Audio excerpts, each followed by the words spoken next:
নমস্কার বন্ধুরা, আমি আপনাদের বন্ধু ডক্টর শ্রী সুব্রত। শ্রী সুব্রত অ্যাস্ট্রোলজিক্যাল কনসালটেন্সির পক্ষ থেকে আপনাদের জানাই শুভেচ্ছা।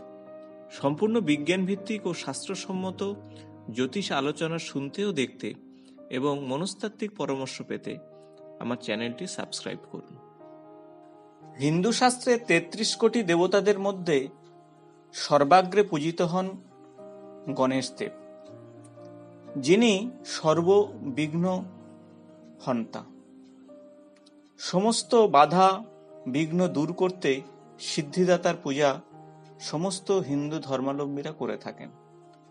তাই তো বিয়ের কার্ডেও গণেশের উপস্থিতিকে শুভ বলেই বিশ্বাস করেন তারা।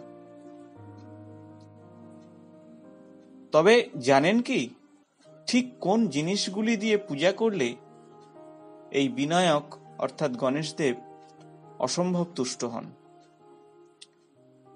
তো আজ এই আমার ভিডিওতে আলোচনা করব এমন কিছু দিয়ে পূজা করলে গণেশ দেব আপনার প্রতি অসম্ভব তুষ্ট হবেন এবং আপনার রাশি অনুসারে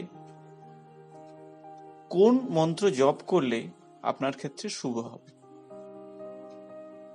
জবা ফুল এবং দূর্বা যেমন গণেশ পূজাতে ব্যবহৃত হয়, তেমনি সিদ্ধিদাতার পূজাতে লাগে মোদক। মনে করা হয় এটি তার পছন্দের খাবার। কিন্তু জানেন কি, গণেশের আরেকটি প্রিয় জিনিস হলো সিঁদুর। হ্যাঁ বন্ধু, বজরংবলীর মতো গণেশও সিঁদুর পছন্দ করেন। আর প্রত্যেক বুধবার গণেশের পূজায় সিঁদুর ব্যবহার করলে সব দুঃখ দুর্দশা বিঘ্ন থেকে নিজেকে দূরে রাখা যায়। হিন্দু শাস্ত্র মতে গণেশকে সিঁদুর দানের আদর্শ সময় হলো ফাল্গুন মাস।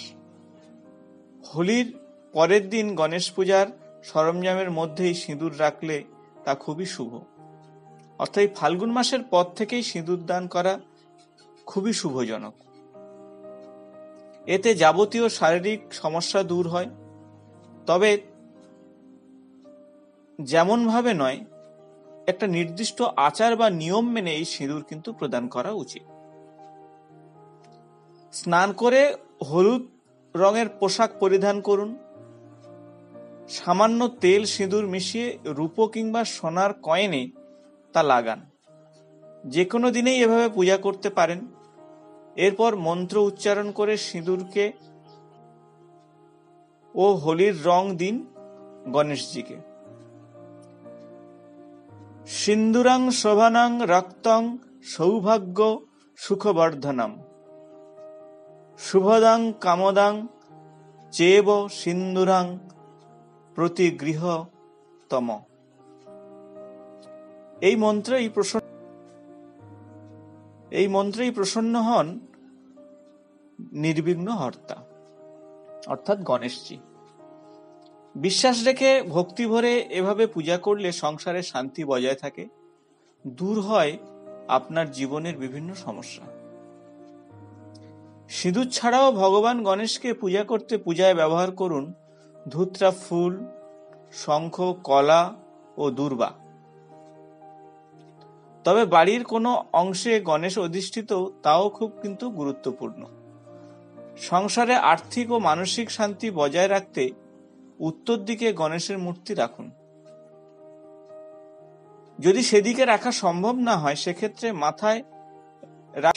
মাথা রাখুন। গণেশের পূজার সময় আপনার মুখ উত্তর বা পূর্ব দিকে যেন থাকে, অর্থাৎ আপনি উত্তর এবং পূর্ব দিকে মুখ করে গণেশজিকে পূজা করুন। জবা ফুল এবং দূর্বা যেমন গণেশ পূজাতে ব্যবহৃত হয়, তেমনি সিদ্ধিদাতার পূজায় লাগে মোদক। এই বিশ্বাস ভক্তি ভরে এই কয়েকটি জিনিস দিলে এবং কয়েকটি জিনিস দিয়ে পূজা করলে আপনার সংসারের শান্তি অবশ্যই বজায় থাকবে। গণেশের সাধনা করে জীবনের বিভিন্ন সমস্যা থেকে মুক্ত হওয়া সম্ভব। গণেশের কৃপা লাভ করলে সমস্ত কাজই খুব ভালোভাবেই হয়ে যায়, তাই একে সিদ্ধিদাতাও বলা হয়। পুরাণে বলা হয়েছে গণেশজির 12টি নামের অসীম মাহাত্ম্য রয়েছে। এই 12টি নামের সঙ্গে 12টি রাশির একটি সম্পর্ক যুক্ত রয়েছে।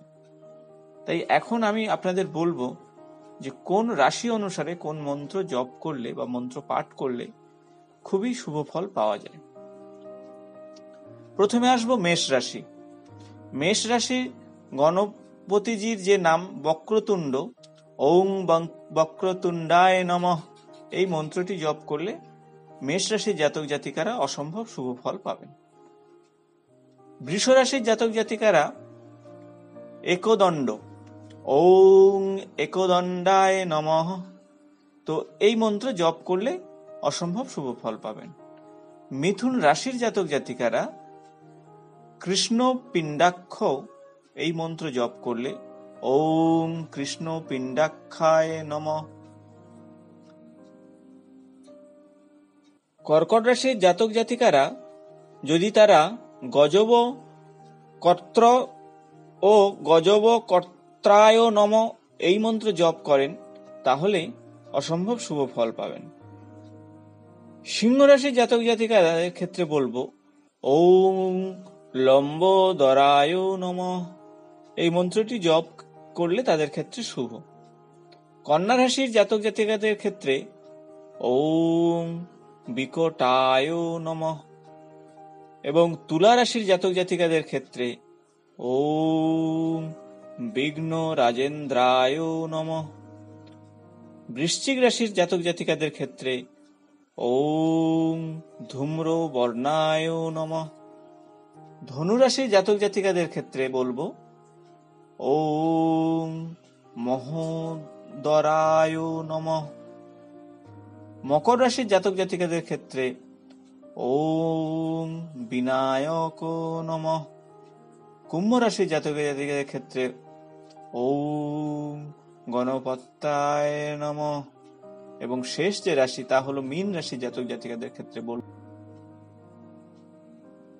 ওং গজননায় নমঃ।